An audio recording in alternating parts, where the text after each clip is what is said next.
الکبر، تکبر، غرور، فخر. کچھ یاد رہا؟ کہیں محسوس ہوا؟ اپنے میں نظر آیا؟ تکبر کی ایک علامت یہ ہوتی ہے کہ انسان اپنے آپ کو ہی صحیح سمجھتا ہے، صرف اپنا نقطہ نظر ہی اس کو صحیح نقطہ نظر لگتا ہے اور دوسرا غلط. اختلاف رائے تو ہو جاتا ہے، لیکن اس کی بنا پر انسان بد مزاج ہو جائے یا دھوس جمائے یا دوسرے کو لیٹ ڈاؤن کرے، یہ درست نہیں. بعض اوقات انسان کو یہ احساس بھی ہو جاتا ہے کہ وہ غلط کر رہا ہے یا غلطی اس کی ہے، لیکن انسان کی انا آڑے آ جاتی ہے اور وہ اس کو غلطی ماننے نہیں دیتی، اور اس طرح انسان گناہ پر اصرار کرتا چلا جاتا ہے اور کبھی اپنے آپ کو حق پر ثابت کرنے کے لیے جھوٹ کا سہارا دیتا ہے، کبھی کسی اور چیز کا. جس کا معاملہ اللہ کے ساتھ درست نہ ہو اس کا بندوں کے ساتھ بھی درست نہیں ہو سکتا، کیونکہ تکبر کو تقوی ہی دور کر سکتا ہے، اللہ کا ڈر. آگے چلتے ہیں احادیث کے ساتھ ساتھ. حدیث نمبر 136 عن عبد الله بن مسعود عن النبي صلى الله عليه وسلم قال لا يدخل الجنة من كان في قلبه مثقال ذرة من كبر. قال رجل إن الرجل يحب أن يكون ثوبه حسنا ونعله حسنة. قال إن الله جميل يحب الجمال. الكبر بطر الحق وغمط الناس. رواہ مسلم. کتاب الایمان. پڑھیے.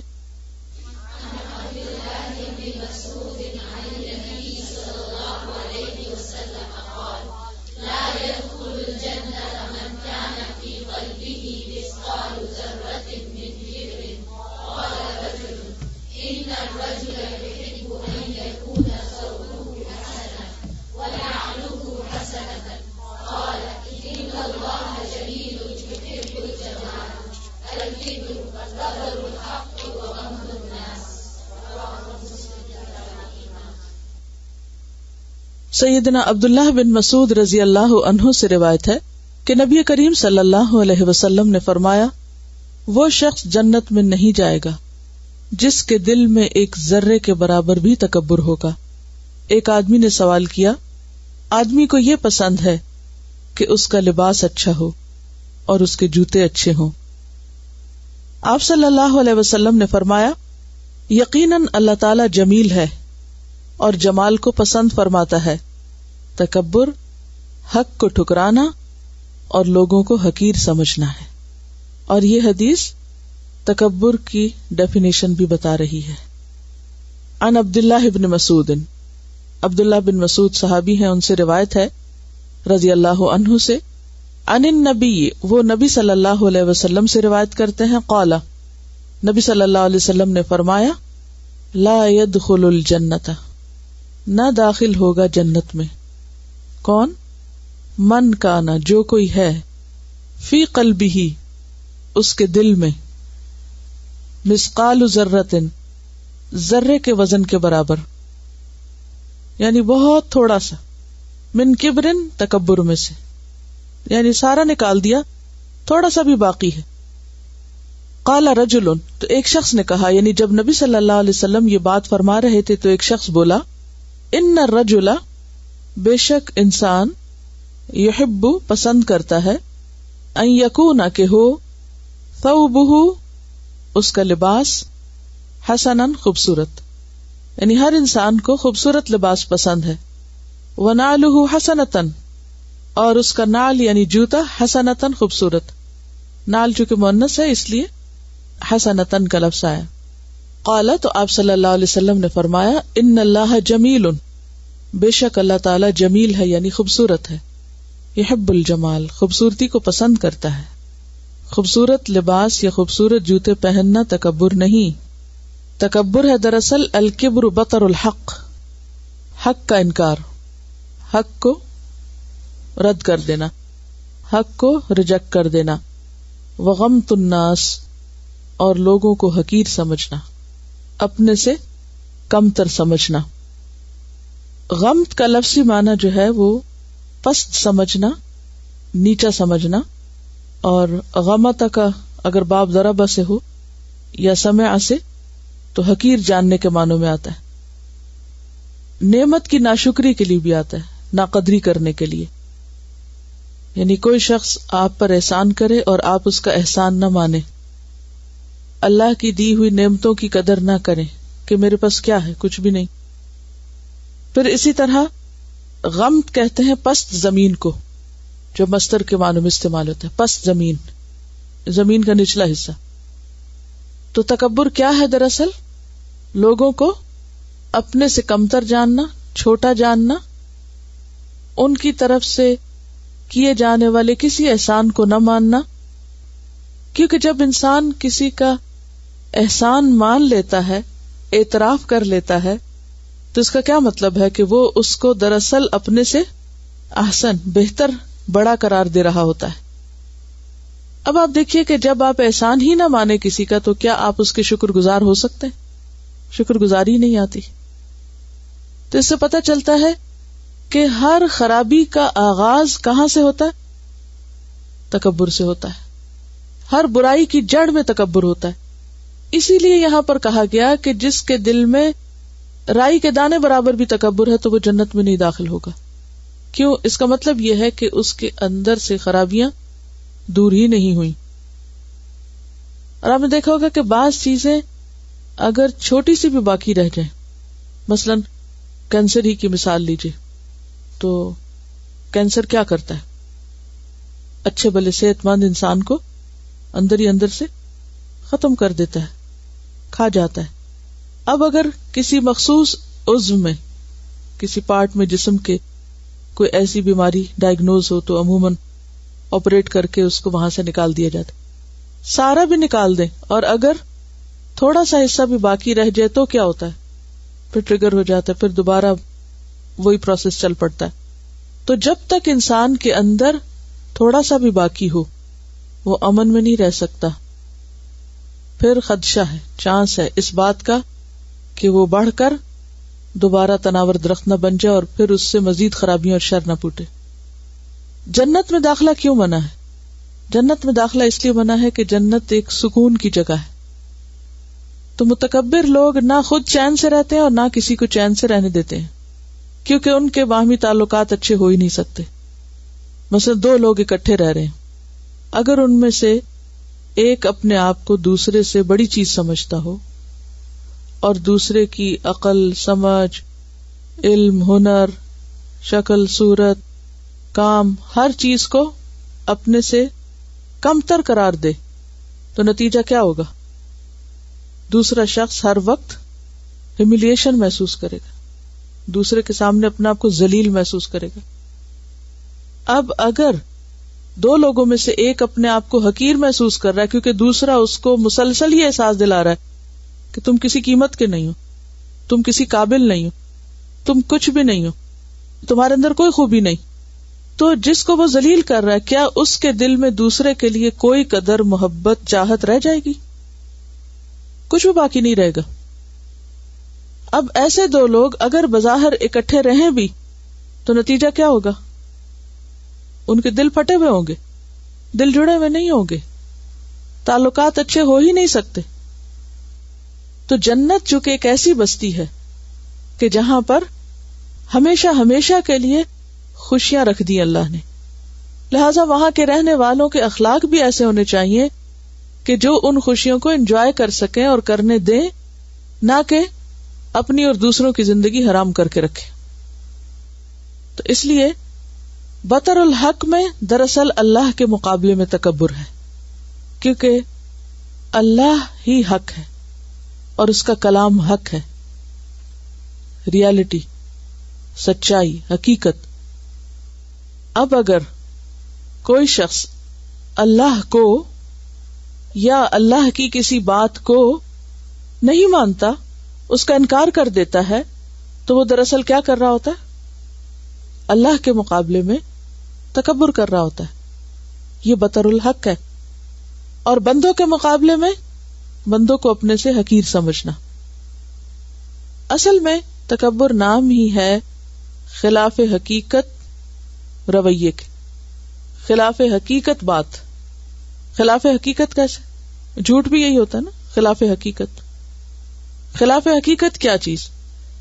کہ انسان وہ ہے نہیں جو وہ بن رہا ہے یا اپنے آپ کو دکھا رہا ہے یا وہ نظر آنا چاہتا ہے.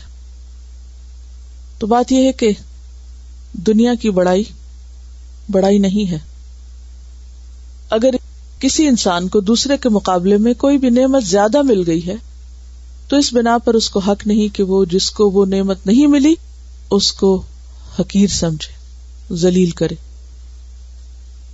حق کیا ہے کہ اس کو بھی عزت دے، کیونکہ ہو سکتا ہے کہ وہ کسی اور چیز میں تمہارے مقابلے میں زیادہ بہتر ہو سکتا ہے وہ ظاہری خوبی نہ ہو، کوئی چھپی ہوئی خوبی ہو. اور انسان اگر اس بات کو بھی یاد رکھے کہ دنیا میں جتنی بھی اونچائی نیچائی ہے مرنے کے بعد سب برابر ہو جائے گی. جب قبر میں پہنچیں گے کون اونچا رہے گا؟ کوئی بادشاہ ہو یا فقیر، سب پیوند خاک ہوتے ہیں، سب مٹی میں ملتے ہیں. تکبر کہاں جاتا ہے؟ کوئی کتنا ہی بڑا مقام حاصل کر لے دنیا میں، لیکن موت ہر چیز کو برابر کر دیتی.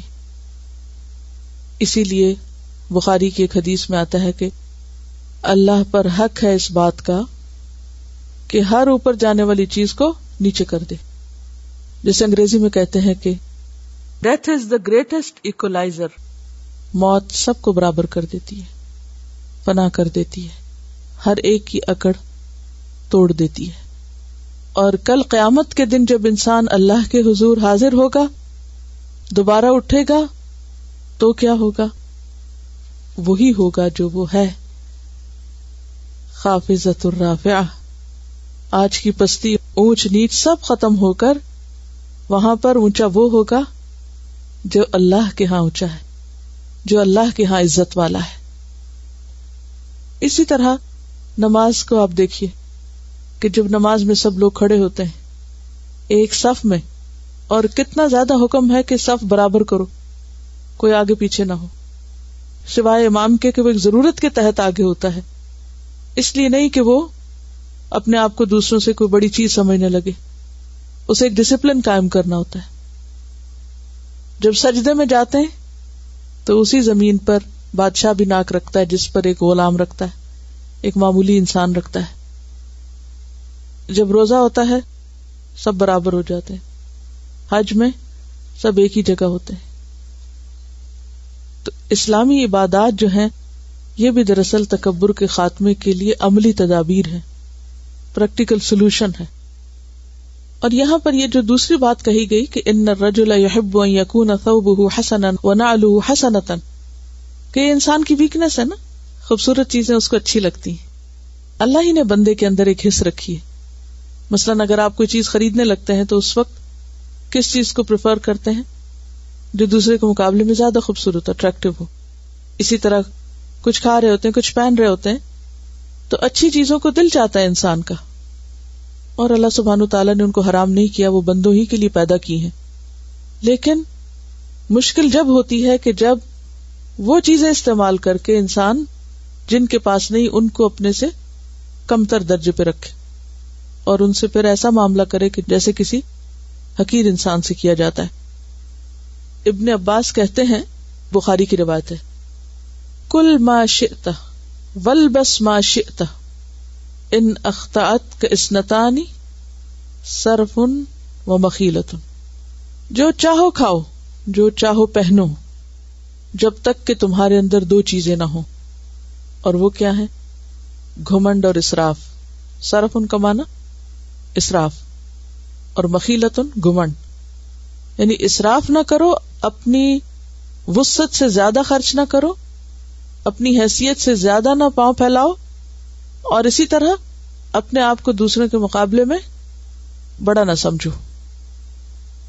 اگلی حدیث ہے عن حارثة بن وهب الخزاعي عن النبي صلی اللہ علیہ وسلم قال الا اخبرکم باہل الجنۃ کل ضعیف متضاعف لو اقسم علی اللہ لابرہ الا اخبرکم باہل النار کل عتل جواز مستکبر.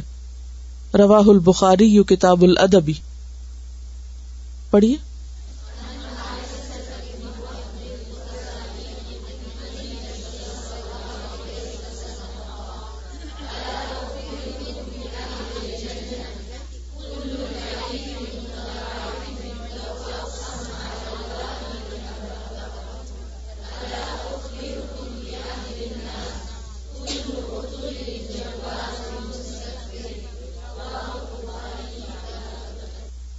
سیدنا حارثہ بن وہب خزاعی رضی اللہ عنہ نے بیان کیا ہے کہ نبی صلی اللہ علیہ وسلم نے فرمایا، کیا میں تمہیں جنت والوں کی خبر نہ دوں؟ ہر کمزور اور حقیر سمجھا جانے والا اگر وہ قسم کھا لے تو اللہ تعالیٰ اس کی قسم پوری کر دے. کیا میں تمہیں دوزخ والوں کی خبر نہ دوں؟ ہر تند خو، اکڑ کے چلنے والا اور متکبر. پچھلی حدیث میں فرمایا تھا کہ جنت میں وہ داخل نہ ہوگا جس کے دل میں ذرا برابر بھی تکبر رہ گیا، اور یہاں پر کیا فرمایا کہ جنت میں جانے والے کون ہیں اور جنت سے محروم رہنے والے کون ہیں، ان کی خاص خاص خصوصیات یا ان کی پہچان کیا ہے. ان حارثہ بن وہب الخزاعی، حارثہ بن وہب خزاعی، خزاعہ قبیلے سے تعلق ہے ان کا، اس کی طرف نسبت ہے. عن النبی صلی اللہ علیہ وسلم قال، نبی صلی اللہ علیہ وسلم سے روایت کرتے ہوئے کہتے ہیں، الا اخبرکم، کیا میں نہ خبر دوں تم کو، کیا میں نہ بتاؤں تم کو، باہل الجنت، اہل جنت کے بارے میں، کہ جنت میں رہنے والے کون لوگ ہیں، جنت کے باشندے کون ہیں، جنت کی آبادی کن لوگوں پر مشتمل ہے. کل ضعیف، ہر کمزور شخص، متضاعف، کمزور سمجھا جانے والا. لو اقسم علی اللہ لابرہ، لو اگر اقسم وہ قسم کھائے علی اللہ اللہ پر، یعنی اللہ کا نام لے کر یا اللہ کے ذمے کر دے کسی چیز کو، لابرہ البتہ وہ اس کو پورا کر دے. الا اخبرکم، کیا میں نہ خبر دوں تم کو، کیا میں نہ بتاؤں تم کو، باہل النار، آگ والوں کے بارے میں، کہ آگ کی آبادی کس پر مشتمل ہوگی، جہنم کے ریزیڈنٹس کون ہیں. کل عتل، ہر سخت طبیعت، ہارش، جوازن، اکڑ کے چلنے والا، مستکبر، تکبر کرنے والا. عام طور پر دنیا میں انسان یہ صفات یا یہ چیزیں کیوں اختیار کرتا ہے؟ دھوس جمانے کے لیے، اپنے آپ کو بڑا ثابت کرنے کے لیے، باتوں میں، مزاج میں سختی، چال میں ایک خاص قسم کی اتراہٹ. جواز کا معنی اترانے والا بھی ہوتا ہے، اور مستکبر دھوس جمانے والا، تکبر کرنے والا. اور لوگ ان تمام حرکتوں کو کر کے خوش ہوتے ہیں کہ اب ہم مانے جائیں گے، یعنی یہ سب کچھ اپنے آپ کو منوانے کے لیے ہوتا ہے نا، روب جمانے کے لیے. لیکن اللہ کے نزدیک یہ صفات انتہائی ناپسندیدہ ہیں. اور اس کے مقابلے میں عاجز، مسکین، کمزور، ایسے لوگ کہ جو بظاہر دنیاوی اعتبار سے کوئی حیثیت نہ رکھتے ہوں، لوگ ان کو اپنے سے کمتر سمجھتے ہوں کسی بھی اعتبار سے. یعنی یہاں پر صرف جسمانی کمزوری کا ذکر نہیں ہو رہا، ضعف سے مراد کسی بھی قسم کی کمزوری، مثلا ذہنی کمزوری، علمی کمزوری، عقلی کمزوری، اور مالی اعتبار سے کمزور ہونا، یعنی کوئی بھی کمزوری، دنیا میں بہت آگے نہ ہونا. تو عموماً کیا ہوتا ہے کہ مخصوص حالات کی وجہ سے، کسی سبب سے اگر کوئی پیچھے رہ جائے، بعض اوقات بہن بھائیوں میں کوئی پیچھے رہ جاتا ہے، بعض اوقات کسی خاص علاقے یا ملک کے لوگ پیچھے رہ جاتے ہیں کہ ان کے اوپر ایسے حکمران مسلط ہوتے ہیں، یا ان پہ ایسی جنگیں مسلط ہوتی ہیں، یا ان کے اوپر ایسے اور مسائل ہوتے ہیں کہ وہ زمانے کی دوڑ میں آگے نہیں نکل سکتے، یا کسی بھی اعتبار سے. تو ایسی صورت میں ان لوگوں کو ان کی شکل و صورت کی وجہ سے، یا مالی حالت کی وجہ سے، یا علمی اور جسمانی کمزوری کی وجہ سے حقیر سمجھنا، یہ انصاف کی بات نہیں. اسلام کیا سکھاتا ہے کہ جو کمزور ہے اس کی مدد کرو، اسے آگے بڑھاؤ، اس کی بھی ایک عزت نفس ہے، اس کو بھی اہمیت دو، اس کو بھی توجہ دو. کوئی بھوکا ہے تو کھانا کھلاؤ، کوئی جاہل ہے تو اسے تعلیم دو، کوئی بیمار ہے تو اس کی عیادت کرو، اس کے علاج کا بندوبست کرو. عموماً افطاریوں میں، شادیوں میں، دعوتوں میں کن کو بلایا جاتا ہے، کن کو انٹرٹین کیا جاتا ہے، وہاں بھی کس کو اہمیت دی جاتی، کس کو پوچھا جاتا ہے؟ جن کا کوئی اسٹیٹس ہوتا ہے. اور جن غریب رشتہ داروں کا کوئی اسٹیٹس نہیں ہوتا ان کو سب اگنور کر دیتے ہیں. بیوہ عورتیں، یتیم بچے، مالی اعتبار سے کمزور، وہ بیٹھے بھی ہوتے تو کوئی پوچھتا نہیں کہ ان کو اگر اہمیت دی تو یہ بگڑ جائیں گے. اسی سے متعلق صحیح بخاری کی ایک حدیث ہے سہل بن سعد ساعدی سے کہ ایک شخص رسول اللہ صلی اللہ علیہ وسلم کے سامنے سے گزرا. اس وقت آپ کے پاس حضرت ابو ذر غفاری بیٹھے ہوئے تھے. آپ نے ان سے فرمایا تم اس شخص کے بارے میں کیا کہتے ہو؟ کس کے بارے میں؟ جو پاس سے گزر رہا تھا، جا رہا تھا. انہوں نے کہا یہ شریف ہے، مالدار ہے، اللہ کی قسم یہ ایسا شخص ہے کہ اگر کسی عورت کو نکاح کا پیغام بھیجے تو اس کا پیغام منظور ہوگا، اگر کسی کی سفارش کرے تو لوگ اس کی سفارش سنیں گے. یہ سن کر آپ خاموش ہو گئے. پھر ایک اور شخص آپ کے سامنے سے گزرا. آپ نے حضرت ابو ذر رضی اللہ تعالی عنہ سے پوچھا اس شخص کو تم کیسا سمجھتے ہو؟ انہوں نے کہا یہ تو ایک مسلمان غریب آدمی ہے، یہ بیچارہ اگر کہیں نکاح کا پیغام بھیجے تو کون منظور کرتا ہے، یعنی کوئی اس کو اپنی بیٹی نہیں دے گا. کسی کی سفارش کرے تو کون اس کی سفارش سنتا ہے. آپ نے فرمایا اللہ کے نزدیک یہ محتاج شخص اس مالدار شخص سے گو ویسے آدمی زمین بھر کر ہو، یعنی ان مالداروں سے زمین بھر جائے تو ان سے زیادہ بہتر ہے.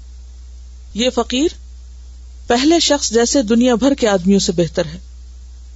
یعنی یہ کمزور شخص جس کی کوئی سفارش نہیں سنتا اور جس کا نکاح کا پروپوزل کوئی قبول نہیں کرتا، یہ ان سب سے بہتر ہے، خواہ وہ ایک نہیں وہ مالدار ان سے زمین بھر جائے. یعنی اللہ کے نزدیک اس کا مقام کہیں بلند ہے، کہیں بڑا ہے. تو اس سے کیا پتہ چلتا ہے کہ اللہ تعالیٰ بندوں کا فیصلہ ان کی ظاہری حیثیت کے مطابق نہیں کریں گے کہ دنیا میں کون کتنا انفلوئنشل تھا، دنیا میں کس کی امپورٹنس تھی، دنیا میں کون بڑا تھا. پھر ہم دیکھیں کہ ہم کس چیز کے پیچھے بھاگ رہے ہیں. اور یہ چند دن کا کھیل، اسی لیے کہا گیا نا کہ وَمَا الْحَيَاةُ الدُّنْيَا إِلَّا مَتَاعُ الْغُرُورِ، دھوکے کا سامان ہے. ان کا سوال یہ ہے کہ کیا ہر کمزور ایسا ہی ہے خواہ وہ اللہ پر ایمان نہ رکھتا ہو؟ تو بات یہ ہے کہ اس طرح کی احادیث دین کی پوری شکل دینے کے لیے نہیں آتی، وہ تو انڈرسٹوڈ ہے، وہ تو قرآن کھولتے ہی پتہ چل جاتا ہے کہ کامیابی کس کے لیے، اور اس میں ایمان پہلی شرط ہے، یؤمنون بالغیب، اور اقامت الصلاۃ اور مما رزقناہم ينفقون، وہ سب باتیں اپنی جگہ پر موجود ہیں. ان احادیث میں مخصوص صفات کا ذکر ہوتا ہے جو ایمان والوں میں بھی ہو سکتی ہیں اور بغیر ایمان کے لوگوں میں بھی ہو سکتی ہیں. لیکن کل قیامت کے دن صرف اسی محنت اور اسی مشقت اور اسی نیکی کا فائدہ ہے جو ایمان کے ساتھ کی جائے. ایمان کے بغیر آپ کچھ بھی کر رہے ہوں تو اس کا وہ فائدہ نہیں ہے. That's understood. اس میں تو کوئی کمپرومائز ہے ہی نہیں. اللہ سارے گناہ معاف کر دے گا، شرک کا گناہ نہیں معاف کرے گا. اب ایک شخص شرک بھی کر رہا ہے اور ساتھ مسکین بھی ہے تو شرک جو ہے وہ تو ناقابل معافی ہے اگر وہ مرنے سے پہلے توبہ نہیں کرتا. آپ نے یہ پڑھا ہوگا کہ 4 طرح کے لوگ ہوتے ہیں، تو ان میں سے ایک وہ جس کے پاس نہ دین ہے اور نہ دنیا ہے، نہ ایمان ہے نہ مال ہے، نہ دنیا ہے نہ آخرت ہے. کچھ ایسے ہیں کہ جن کے پاس دنیا تو نہیں، یعنی غریب فقیر ہے، مگر ایمان ہے، آخرت ہے ان کے پاس. کچھ ایسے ہیں جن کے پاس ایمان بھی ہے، دنیا بھی ہے. اور کچھ چوتھی قسم کے کون ہیں؟ جن کے پاس دنیا نہیں مگر ایمان ہے. ریاض الصالحین 254 پہ ایک حدیث ہے جو اسی معنی کی مزید وضاحت کرتی ہے. حضرت ابو سعید خدری سے روایت ہے، نبی صلی اللہ علیہ وسلم نے فرمایا جنت اور دوزخ میں جھگڑا ہوا. جہنم نے کہا میرے اندر سرکش اور متکبر انسان ہوں گے. جنت نے کہا میرے اندر کمزور اور مسکین لوگ ہوں گے. پس اللہ نے ان کے درمیان فیصلہ فرمایا. جنت سے کہا تو جنت میری رحمت ہے، تیرے ذریعے سے میں جس پر چاہوں گا رحم کروں گا. اور دوزخ سے کہا تو جہنم میرا عذاب ہے، تیرے ذریعے سے جس کو چاہوں گا عذاب دوں گا. تم دونوں کا بھرنا میری ذمہ داری ہے. اسی طرح ایک اور حدیث میں آتا ہے، رسول اللہ صلی اللہ علیہ وسلم نے فرمایا یقیناً قیامت والے دن موٹا تازہ بڑا آدمی آئے گا، یعنی بہت شان و شوکت اور وجاہت والا، اونچا لمبا. اللہ کے ہاں مچھر کے پر کے برابر بھی اس کا وزن نہ ہوگا. یعنی دنیاوی اعتبار سے پہاڑ جیسی شخصیتیں اللہ کے ہاں انتہائی حقیر اور ذلیل ہوں گی، مچھر برابر بھی وزن نہ ہوگا ان کا. اس کے برعکس کمزور انسانوں کی مثال میں وہ سیاہ فام خاتون جو مسجد میں جھاڑو دیا کرتی تھی، اور ایک اور روایت میں ایک مرد کا ذکر بھی آتا ہے. رسول اللہ صلی اللہ علیہ وسلم نے اسے گم پایا تو اس کے بارے میں پوچھا تو لوگوں نے بتایا کہ وہ تو فوت ہو گیا. آپ نے فرمایا تم نے مجھے اطلاع کیوں نہ دی؟ کیونکہ لوگوں نے اس کا معاملہ معمولی سمجھا کہ معمولی شخص فوت ہو گیا تو اب آپ صلی اللہ علیہ وسلم کو کیا تکلیف دیں کہ آپ آئیں اور اس کا جنازہ پڑھائیں. آپ نے فرمایا مجھے اس کی قبر بتاؤ. چنانچہ لوگوں نے آپ کو اس کی قبر بتلائی تو آپ نے اس پر نماز پڑھی. پھر فرمایا بے شک یہ قبریں قبر والوں پر تاریکی سے بھری ہوئی ہیں، میری ان پر نماز پڑھنے سے یقیناً اللہ تعالیٰ ان کے لیے روشن کر دیتا ہے، یعنی قبریں روشن ہو جاتی ہیں، حساب آسان ہو جاتا ہے. اسی معنی کی ایک اور حدیث ہے، رسول اللہ صلی اللہ علیہ وسلم نے فرمایا بہت سے پراگندہ غبار آلود شخص، یعنی نہانے کو نہیں ہے، پہننے کو اچھا لباس نہیں ہے، پراگندہ حال ہیں، غبار آلود ہیں، جنہیں دروازوں سے ہی دھکیل دیا جاتا ہے، اندر بھی نہیں آنے دیا جاتا، ان کے دنیاوی اسٹیٹس کے نہ ہونے کی وجہ سے یا ان کے میلے کپڑے ہونے کی وجہ سے. کوئی انہیں اپنے پاس بٹھانا بھی پسند نہیں کرتا. اگر اللہ پر قسم کھا لیں تو اللہ ان کی قسم پوری فرما دیتا ہے. لہذا بحیثیت انسان کے ہمیں کسی انسان کو اس کی ظاہری شکل و صورت کی بنا پر حقیر جاننے اور اس سے نفرت کرنے کا کوئی حق نہیں. یہ سب اللہ کی مخلوق ہے اور اللہ کو اپنی مخلوق سے پیار ہے، اور اللہ کو وہ بندے اچھے لگتے ہیں جو اس کی مخلوق سے پیار کریں، جو اس کے بندوں کے خیر خواہ ہوں. ایک اور حدیث ہے، نبی صلی اللہ علیہ وسلم نے فرمایا میں جنت کے دروازے پہ کھڑا ہوا تو میں نے دیکھا کہ اس میں داخل ہونے والے اکثر مسکین لوگ ہیں. جنت کے دروازے پہ آپ کھڑے تھے تو دیکھا کہ اکثر داخل ہونے والے مسکین لوگ ہیں اور دولت مند روکے ہوئے ہیں. البتہ دوزخ والوں کو دوزخ میں لے جانے کا حکم دے دیا گیا ہے، اور میں جہنم کے دروازے پہ کھڑا ہوا تو دیکھا ان میں اکثر داخل ہونے والی عورتیں ہیں. تو بات یہ ہے کہ ہمیں، چونکہ اس کورس کے ابتدا میں ہم نے کامیابی پہ بات کی تھی اور آخرت کی کامیابی پر ہم سب فوکس کیے ہوئے ہیں، تو اس کامیابی کو حاصل کرنے کے لیے بے حد ضروری ہے کہ دنیا میں ہماری سوچ، ہماری گفتگو اور ہمارے معاملات، آپس کے تعلقات جو ہیں وہ درست ہوں. اور وہ اسی وقت درست ہو سکتے ہیں جب اندر عاجزی ہوگی، کیونکہ اس سے پہلے بھی آپ کو میں نے بتایا تھا کہ اتفاق کی جڑ تواضع ہے، اتفاق کی بنیاد تواضع ہے. اگر ہر انسان دوسرے کے لیے نرم ہوگا، عاجز ہوگا، دوسرے کی غلطی کو معاف کرنے والا ہوگا، تو اس کے خود بخود قریب ہو جائے گا. دوسرے کی خوبی کا، دوسرے کی بھلائی کا اعتراف کرنے والا ہوگا تو دوسرے کے دل میں اپنی جگہ بنا لے گا. لیکن اس کے برعکس کیا چیز اللہ کو ناپسند ہے؟ اترانا اور سخت طبیعت کا ہونا. یعنی طبیعت اور مزاج کی سختی جو ہے یہ بھی اللہ کو سخت ناپسند ہے. اور سخت مزاج ہونے کا مطلب کیا ہوتا ہے؟ مجھے کسی کی پرواہ نہیں، یعنی میں اپنے لیے خود ہی کافی ہوں، میں ہی سب سے بڑا ہوں اور میں ہی کافی ہوں، مجھے کسی اور کی ضرورت نہیں. کیونکہ جو انسان کسی کا ضرورت مند ہوتا ہے تو خود بخود اس کے لیے کیا کرتا ہے؟ جھک جاتا ہے، نرمی اختیار کر لیتا ہے.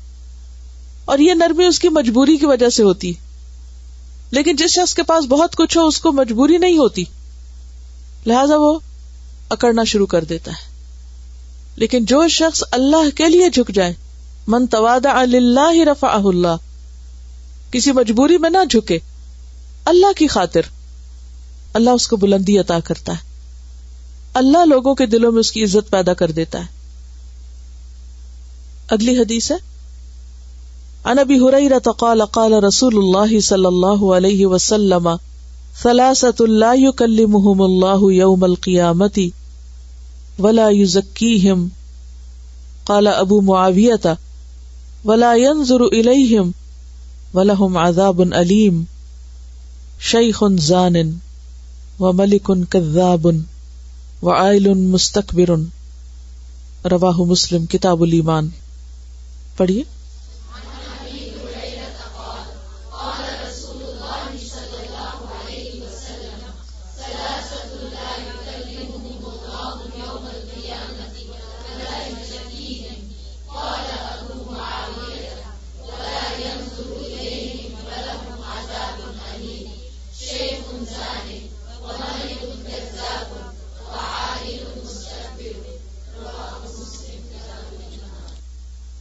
حضرت ابو ہریرہ رضی اللہ عنہ بیان کرتے ہیں کہ رسول اللہ صلی اللہ علیہ وسلم نے فرمایا، 3 شخص ایسے ہیں جن سے اللہ تعالیٰ قیامت کے دن نہ ہم کلام ہوگا، نہ انہیں پاکیزہ کرے گا.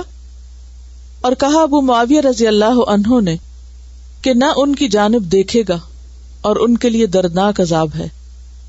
ایک بوڑھا زانی، دوسرا جھوٹا حاکم، تیسرے متکبر فقیر. عن ابی ہریرہ رضی اللہ عنہ قال، ابو ہریرہ رضی اللہ عنہ سے روایت ہے، قال رسول اللہ، فرمایا رسول اللہ صلی اللہ علیہ وسلم نے، ثلاثۃ 3 لوگ ہیں، لا یکلمہم نہ کلام کرے گا ان سے اللہ اللہ، یوم القیامت قیامت کے دن ان سے بات بھی نہ کرے گا. اور بات نہ کرنا کس بات کی علامت ہوتی ہے؟ ناراضگی کی. کوئی کسی سے نہ بولے تو وہ دراصل نہ بولنا ناراضگی کا اظہار ہوتا ہے. ولا یزکیہم اور نہ وہ ان کو پاک کرے گا، یعنی سزا دے کے ان کو معاف کر دے، یہ بھی نہیں ہوگا. قال ابو معاویہ کہتے ہیں ولا ینظر الیہم اور ان کو دیکھے گا بھی نہیں. ولہم عذاب علیم اور ان کے لیے دردناک عذاب ہے. اور یہ 3 کون لوگ ہیں؟ شیخ بوڑھا، زان زناکار، یعنی ایسا شخص جو جسمانی اعتبار سے تو بوڑھا ہو جائے لیکن اس کی شہوت ختم نہ ہو اور حلال سے اس کی سیٹسفیکشن نہ، اور وہ حرام آتے یعنی حرام طریقے سے اپنی خواہش پوری کرنے کو نہ چھوڑے، نہ باز آئے. یعنی زنا جیسا مرض بوڑھا ہو کر بھی اس سے توبہ نہ کرے. وملک کذاب اور دوسرے وہ شخص جو بادشاہ ہو، یعنی اس کے پاس اتھارٹی ہو پھر بھی جھوٹ بولے، کیونکہ جس شخص کے پاس اتھارٹی ہوتی ہے اسے کسی کا ڈر نہیں ہوتا، لیکن وہ کیا عادت سے مجبور ہے اور وہ جھوٹے وعدے کر کے، جھوٹے دعوے کر کے لوگوں کو اپنے سے خوش کرتا رہتا ہے، جھوٹے خوشنما نعرے لگا کے. وعائل مستکبر اور ایسا تکبر کرنے والا جو محتاج ہے، فقیر ہے، ضرورت مند ہے، لیکن پھر بھی تکبر میں مبتلا ہے اور کسی سے کچھ قبول نہیں کرتا. عام طور پر ایسا ہوتا ہے نا کہ جیسے اگر کوئی شخص ضرورت مند ہے تو دوسرے لوگ کیا چاہتے ہیں کہ اس کی مدد کر دیں، لیکن وہ اس کو نہایت برا جانے اور تکبر کرے. یعنی تکبر کیا ہے؟ خلاف حقیقت چیز ہے نا، ہے کچھ نہیں پاس، لیکن وہ ایسے کام کرتا ہے قرض لے کے اور حرام طریقوں سے اپنے اخراجات پورے کر کے کہ اپنے اوپر ایک ایسا لبادہ اوڑھا ہوا ہے کہ جیسے وہ کوئی بہت بڑی چیز ہو، حالانکہ حقیقت اس کی کچھ بھی نہ ہو. اسے مسلم نے روایت کیا ہے. ہم سب اللہ کے محتاج ہیں اور اگر دعا نہ مانگے تو تکبر ہوتا ہے. اسی وجہ سے آپ دیکھیے کہ اس چیپٹر کے شروع میں جس آیت کا انتخاب کیا گیا ہے وہ یہی ہے، ان الذین یستکبرون عن عبادتی، اور عبادت سے مراد یہاں دعا ہے. جو لوگ میری عبادت یعنی دعا سے تکبر کرتے ہیں، سیدخلون جہنم داخرین، دعا نہ کرنا، نہ مانگنا، اس کی ضرورت محسوس نہ کرنا، یہ اللہ کے مقابلے میں تکبر کرنا ہے، کیونکہ انسان یہ ثابت کر رہا ہوتا ہے کہ مجھے نہیں ضرورت، حالانکہ اسے ضرورت ہوتی ہے. میں نہیں مانگوں گا، میں کیوں مانگوں. ان کا سوال یہ ہے کہ انہوں نے امام احمد بن حنبل کے بارے میں پڑھا کہ ان کے استاد نے ان کو نصیحت کی کہ کسی سے کچھ لینا نہیں، تو کسی نے ان کو کچھ دیا اور انہوں نے قبول نہیں کیا. تو یہ کس میں آتا ہے؟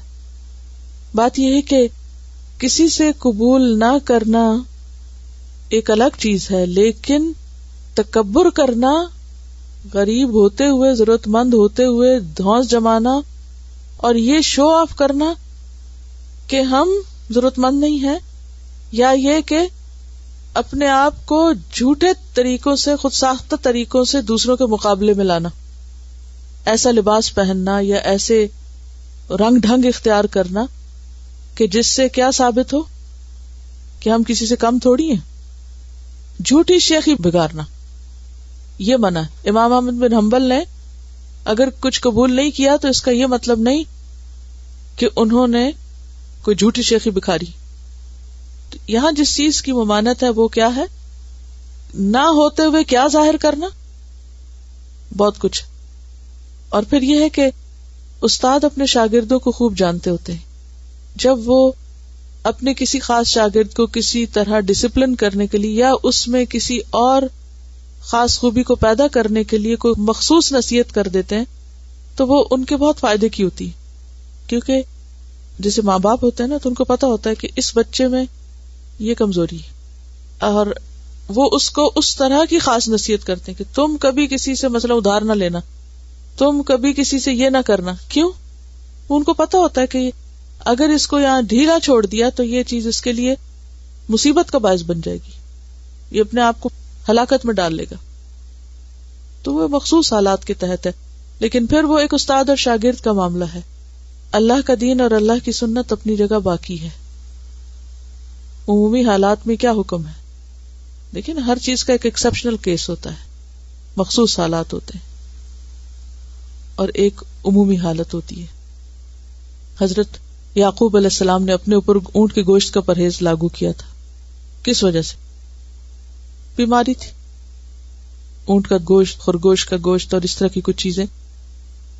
تو مخصوص حالات میں اگر کوئی اپنی کسی خاص ضرورت کے تحت کسی چیز سے الرجک ہے، بیماری ہے، تو اس میں کسی چیز کو اپنے سے روک دینا ایک اور چیز ہے، لیکن اس چیز کو حرام قرار دے دینا یا دین سے باہر قرار دینا وہ درست نہیں.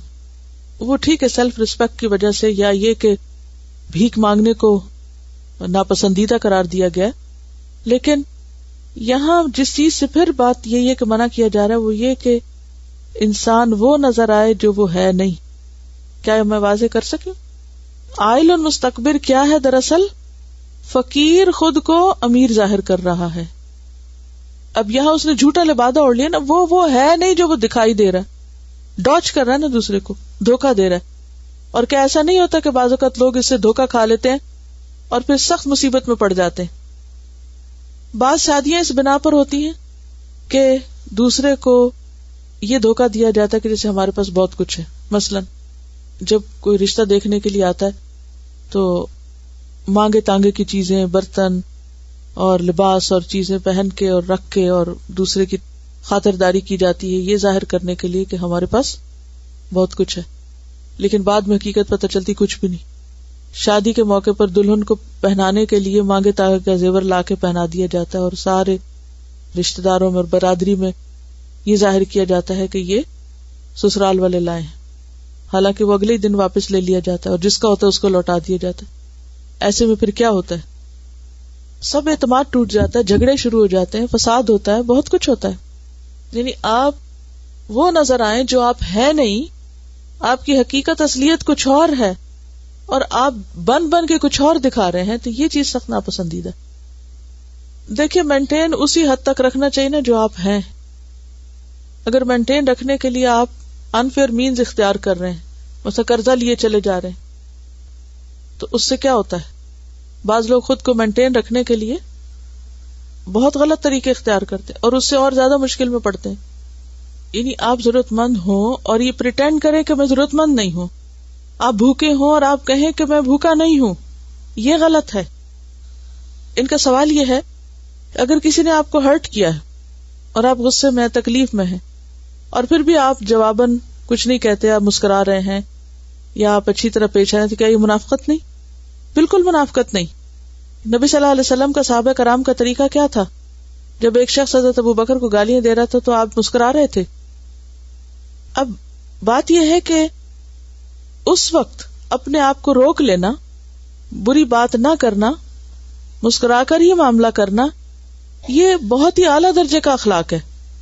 لیکن اس کا یہ مطلب نہیں کہ جو شخص غلط کام کر رہا ہے آپ اس کو بتائیں نہیں. آپ اس سے جس چیز سے ہرٹ ہوتے ہیں آپ اس کو بتا دیں کہ آپ کی یہ چیز مجھے تکلیف دیتی ہے. اور آرام سے بتانا اور چیز ہے، بد اخلاقی سے بتانا اور چیز ہے، اور منہ پھلا کے رکھنا اور ہر وقت غصے میں رہنا اور بد اخلاق ہو جانا کہ میں بالکل آنیسٹلی بتا رہا ہوں کہ میں ناراض ہوں تم سے، یہ بالکل ایک اور چیز ہے.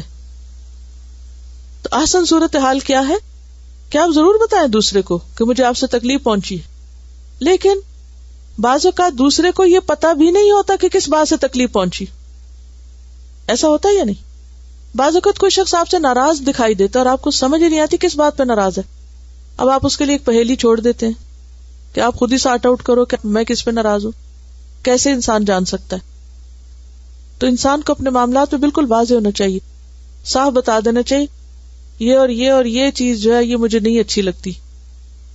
یہ احسن انداز ہے بتانے کا، بنسبت اس کے کہ آپ موڈ آف کر لیں اور بات کریں تو بدتمیزی سے کریں. آپ کا نام اعمال کیا تیار ہو رہا ہے؟ اس سے کیا معاملہ درست ہو سکتا ہے؟ حالت درست ہو سکتا؟ کبھی بھی نہیں، اور خرابی ہوتی ہے. ادفع باللتی، کیا مطلب ہے اس کا؟ کس کو ادفع؟ نیکی کو؟ برائی کو؟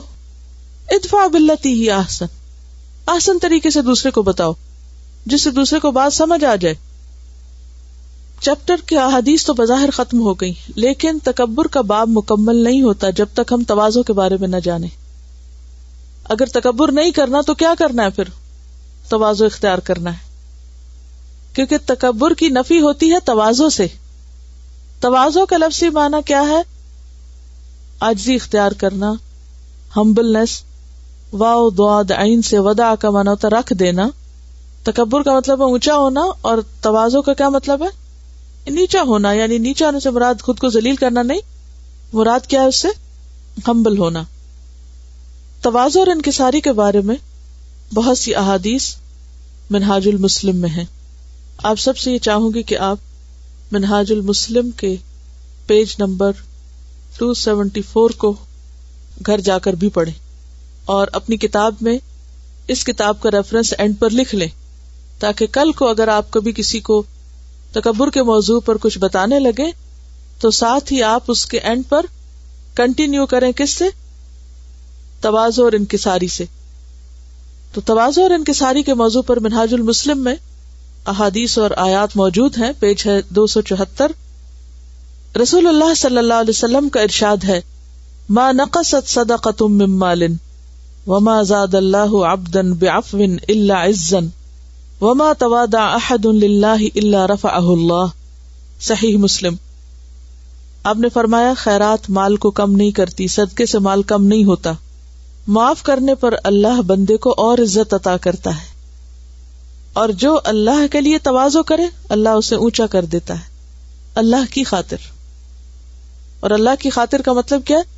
کہ کسی مجبوری میں نہیں، کسی کے دبانے پہ نہیں، بلکہ صرف اللہ کی رضا کے لیے.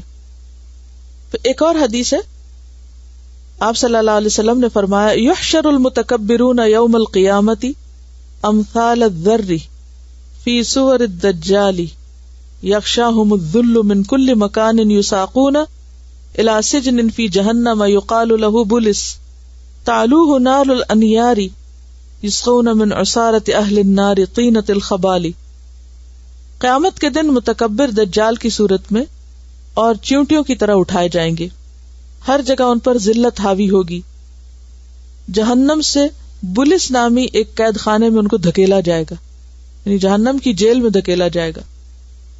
سب سے بڑی آگ ان پر غالب ہوگی، انہیں جہنمیوں کی پیپ اور لہو پلایا جائے گا. سورت ابراہیم میں بھی پیپ اور لہو وغیرہ کا جو کھانا ہے وہ کس کے لیے بتایا گیا ہے؟ متکبر ہی کے لیے، بیسیکلی جو حق کے مقابلے میں تکبر کرے. یعنی قیامت کے دن ایسے لوگ جو بڑا تکبر کرنے والے ہوں وہ اتنے ہی چھوٹے ہوں گے. اور چھوٹے جانور جو عام طور پہ نظر آتے ہیں اس میں چیونٹیاں ہوتی ہیں جو وہ پاؤں تلے آ جاتی ہیں بیچاری. قیامت کے دن ایسے لوگ چیونٹیوں کی شکل میں، یعنی لوگ ان کو لتاڑ رہے ہوں گے اور ذلیل و خوار ہوں گے، اور انتہائی بدترین مقام اور ٹھکانہ ہوگا ان کا، اور انتہائی بدترین کھانا ہوگا ان کا. نبی صلی اللہ علیہ وسلم کو بھی تواضع کا حکم دیا گیا ہے قرآن مجید میں، وَخْفِضْ جَنَاحَكَ لِمَنِ اتَّبَعَكَ مِنَ الْمُؤْمِنِينَ، اور جو مومن آپ کے پیروکار ہو گئے ہیں ان کے لیے اپنا بازو جھکا دیں. اللہ کی مخلوق میں سب سے زیادہ جو محبوب ہستی ہے وہ کون ہے؟ محمد الرسول اللہ صلی اللہ علیہ وسلم. اور آپ کو حکم دیا جا رہا ہے جو اعلیٰ ترین اخلاق پر فائز ہیں، کیا کہ اہل ایمان کے لیے اپنا بازو جھکا دے، اپنے ساتھیوں کے لیے ہمبلنس اختیار کرے، عاجزی اور نرمی اختیار کرے. صحابہ کرام کی صفت کیا بتائی گئی؟ اذلۃ علی المؤمنین، مومنوں کے مقابلے میں کیا ہے؟ ذلیل ہے، یعنی نرم مزاج. ذلیل اردو والا معنی نہیں بلکہ نرمی کے معنوں میں. قیامت کے دن آخرت کا گھر کس کے لیے ہے؟ تلک الدار الآخرۃ نجعلها للذین لا یریدون علوا فی الارض ولا فسادا. یہ آخرت کا گھر ہم نے ان لوگوں کے لیے بنایا ہے جو زمین میں برتری اور فساد کا ارادہ نہیں رکھتے، کیونکہ فساد کس سے ہوتا ہے؟ تکبر سے. ایک اور حدیث میں ہے رسول اللہ صلی اللہ علیہ وسلم نے فرمایا، ان اللہ اوحى الی، بے شک اللہ تعالیٰ نے میری طرف وحی کی ہے، ان تواضعوا، کہ تم تواضع اختیار کرو، حتی لا یفخر احد علی احد، یہاں تک کہ کوئی کسی پر فخر نہ کرے، کوئی بھی کسی پر اپنی بڑائی نہ جتائے، ولا یبغی احد علی احد، اور کوئی کسی کے اوپر زیادتی نہ کرے. صحیح مسلم.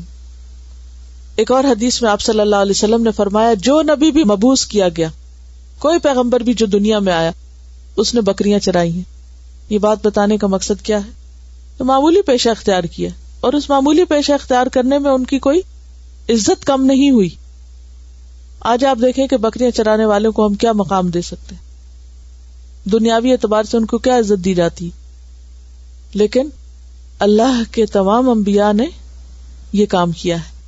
تو کوئی بھی پیشہ جو انسانوں کے لیے فائدہ مند ہو وہ حقیر نہیں ہوا کرتا. کوئی موچی ہو، لوہار ہو، سنار ہو، کوئی بھی کوئی کام کرے، کوئی کاریگر ہو، کوئی ہاتھ سے کام کرے، کوئی کسی بھی جگہ پر کام کرے، تو اس کے کام کی وجہ سے اس کو حقیر نہیں سمجھنا چاہیے.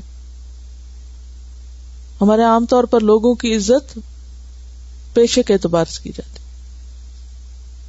جس کا پیشہ اچھا وہ قابل عزت ہے، اور جس کا پیشہ بظاہر اچھا نہیں وہ خواہ کتنا متقی پرہیزگار ہے، اس کی کوئی قدر و قیمت نہیں. صحابہ کرام نے عرض کیا، اور آپ نے بھی بکریاں چرائی ہیں؟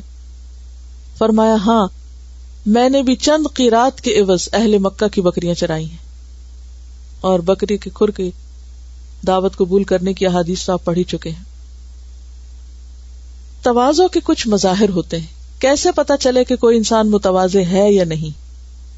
اس کے بارے میں کہا گیا ہے کہ جو انسان اپنے جیسوں سے آگے چلنے کی کوشش کرے وہ متکبر ہے، جو پیچھے رہے وہ متواضع ہے. یعنی جب لوگ اکٹھے چل رہے ہوں تو جو شخص ان کے مقابلے میں آگے چلنے کی کوشش کرے، تکبر کا شائبہ پایا جاتا ہے اس کے اندر.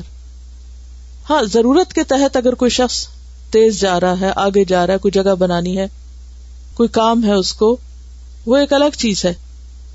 لیکن ویسے جہاں اکٹھے چلنا ہو تو وہ سب کو چھوڑ کے آگے آگے جانا شروع کر دے تو اس کا مطلب ہے کہ وہ اپنے آپ کو بڑی چیز سمجھتا ہے.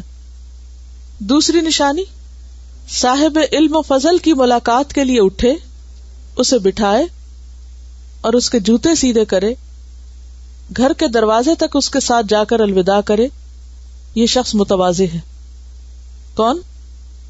صاحب علم و فضل کی ملاقات کے لیے اٹھے. کیونکہ عام طور پر کیا کیا جاتا ہے، یعنی جیسے بچے ہیں گھر میں، کوئی بڑا داخل ہوا ہے یا کوئی بڑا رشتہ دار آیا ہے یا کسی بھی اعتبار سے کوئی عمر میں، تجربے میں، علم میں، تو عموماً جا کر سلام نہیں کرتے یا اٹھ کر نہیں استقبال کرتے. تو ایسا شخص متکبر ہے. صاحب علم و فضل کی ملاقات کے لیے جو اٹھے اسے بٹھائے، یعنی اٹھ کر اسے بیٹھنے کے لیے کہے، اس کے جوتے سیدھے کر دے، گھر کے دروازے تک اس کو الوداع کہے، ایسے شخص میں کیا ہے؟ تواضع پائی جاتی ہے. ایک اور علامت متواضع انسان کی، زیادتی کرنے والے شخص کے ساتھ خوشی اور انبساط سے ملنا، سوال میں نرمی کا اظہار کرنا، کسی سے کچھ پوچھنا ہے تو عاجزی سے پوچھنا، نہ کہ اس کو حقیر کرنے کے لیے، اس کی دعوت قبول کرنا، اس کا کام کر دینا اور اپنے آپ کو اس سے بہتر نہ سمجھنا، یہ بھی تواضع میں شامل ہے. بعض اوقات ایسا ہوتا ہے نا کہ آپ سے عمر میں، رتبے میں، مقام میں، علم میں کوئی چھوٹا شخص آپ کے ساتھ بدتمیزی کر دیتا ہے. اس وقت انسان کو ایک تکلیف ہوتی ہے کہ یہ کل کا بچہ آج ہمارے سامنے بڑھ بڑھ کے باتیں کر رہا ہے. عام طور پہ ایسے کہا جاتا ہے نا.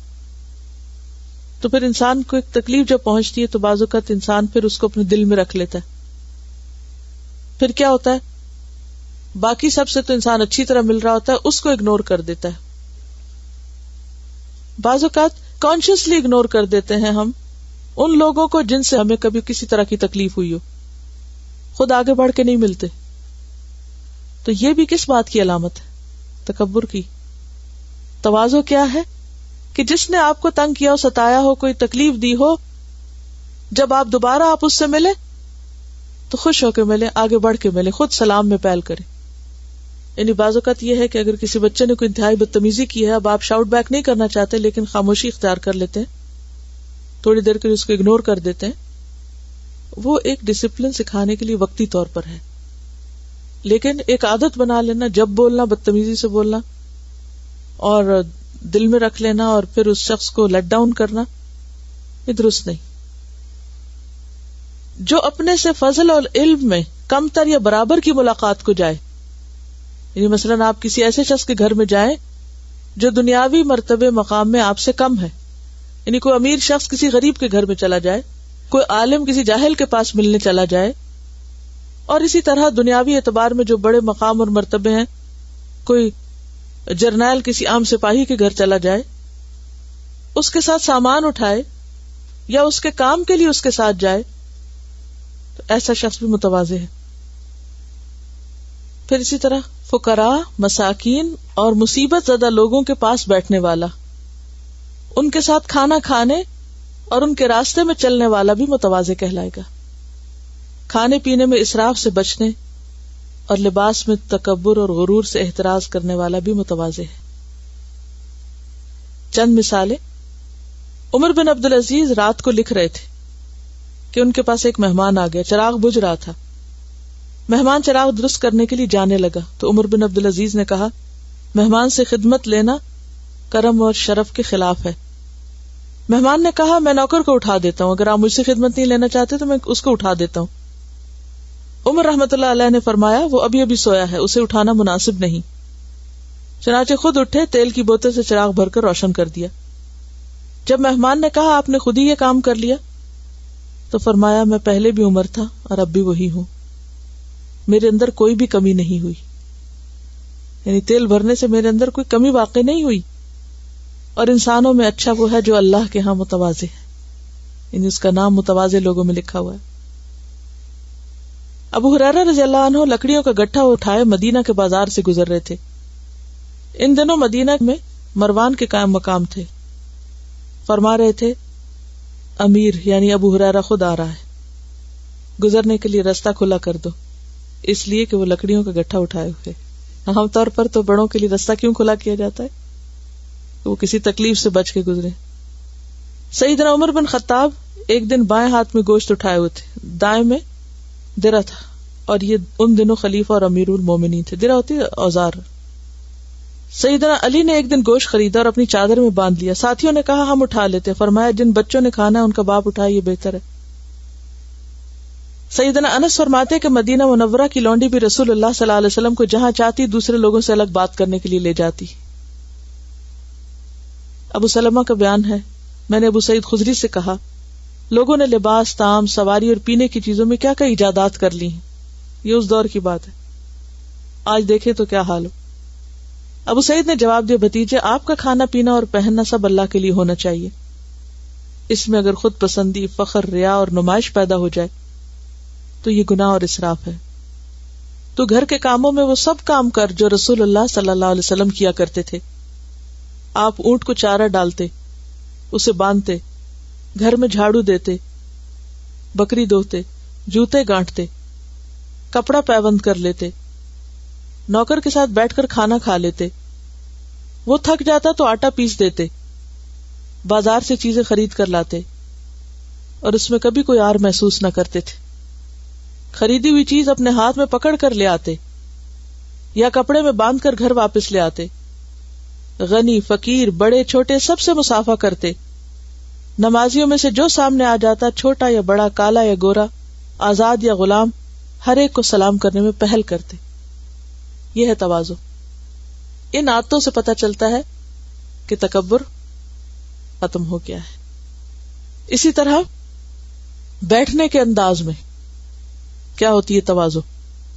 اب آپ روزمرہ زندگی کے مظاہر میں دیکھیں کہ تکبر کیا ہے اور تواضع کیا ہے۔ ابھی تھوڑی سی ایکٹیویٹی کریں، چال میں، بیٹھنے میں، اٹھنے میں، دروازہ کھولنے میں، بند کرنے میں، چھوٹی چھوٹی چیزوں میں تواضع کیا اور تکبر کیا۔ یعنی ایک پیج کے اوپر ایک لکیر لگائیے، ایک طرف تکبر کی علامتیں لکھیے، دوسری طرف تواضع کی لکھیے۔ مثلا مجلس میں آپ بیٹھے، تواضع سے بیٹھنا کیا اور تکبر سے بیٹھنا کیا۔ نمایاں کر کے اپنے آپ کو بیٹھنا اور پاؤں پھیلا کے، ٹیک لگا کے اور اکڑ کے بیٹھنا، اور تواضع کیا ہے، جہاں جگہ ملے آرام سے ایک طرف بیٹھ جانا، اپنی نشست مخصوص نہ کرنا، سلام کرنا۔ اب میں ایک ایک عادت بولوں گی تو ذرا بتائیے، پہل کرنا یا انتظار کرنا، مخصوص لوگوں کو کرنا یا سب کو کرنا۔ تواضع کیا ہے، سب کو کرنا۔ کھانا کھانا، تکبر کیا ہے، یہ میں نہیں کھاتا، یہ میری شان کے خلاف۔ اپنے گھر میں بھی اور کسی دعوت پر جائے تو وہاں بھی نقص نکالنا اور یہ سمجھنا کہ یہ میری شان کے خلاف پکا ہے، اور کسی مسکین کو، عمر میں چھوٹے کو یا رتبے مقام میں چھوٹے کو ساتھ شریک نہ کرنا، ان کے لیے مخصوص الگ ٹیبلز رکھنا، ٹیک لگا کے کھانا۔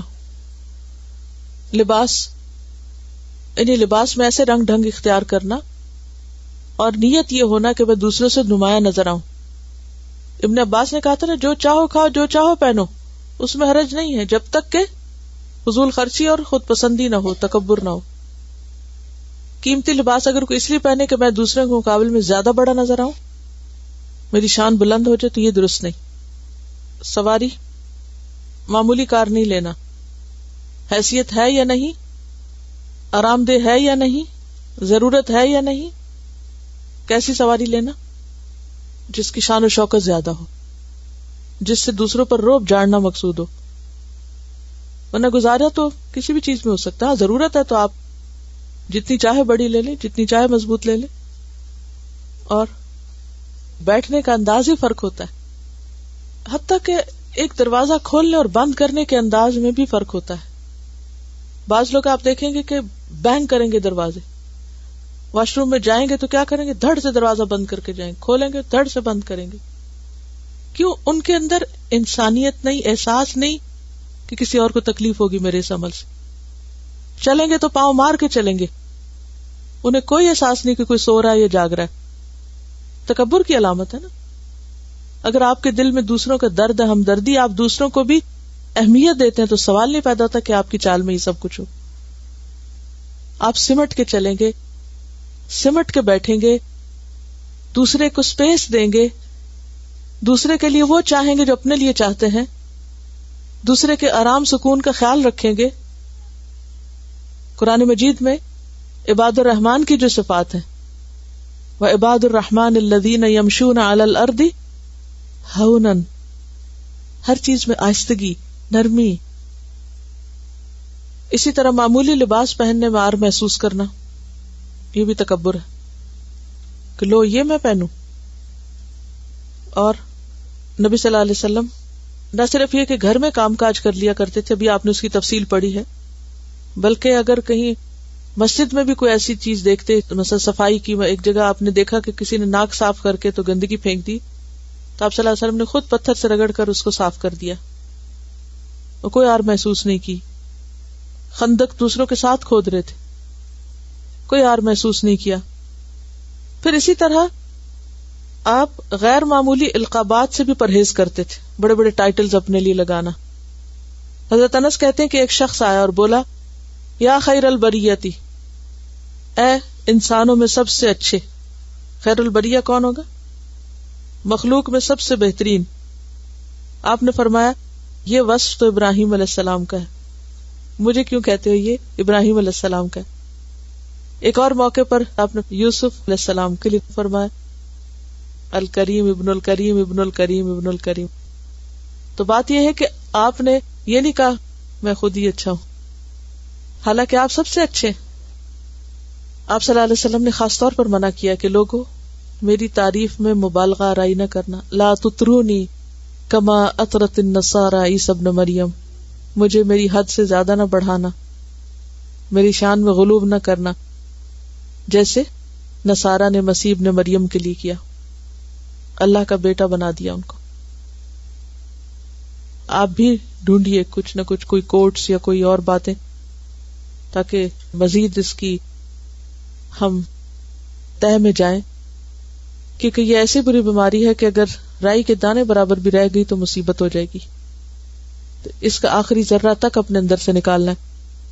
اور اندر سے نکالنے کا مطلب کیا ہے کہ ہماری عادتوں اور رویے میں تبدیلی آئے، ہمارے معاملات درست ہوں، ہم ایسے انسان بنے کہ جس سے دوسروں کو تکلیف نہ پہنچے. سبحانک اللہم و بحمدک نشہد ان لا الہ الا انت نستغفرک و نتوب الیک.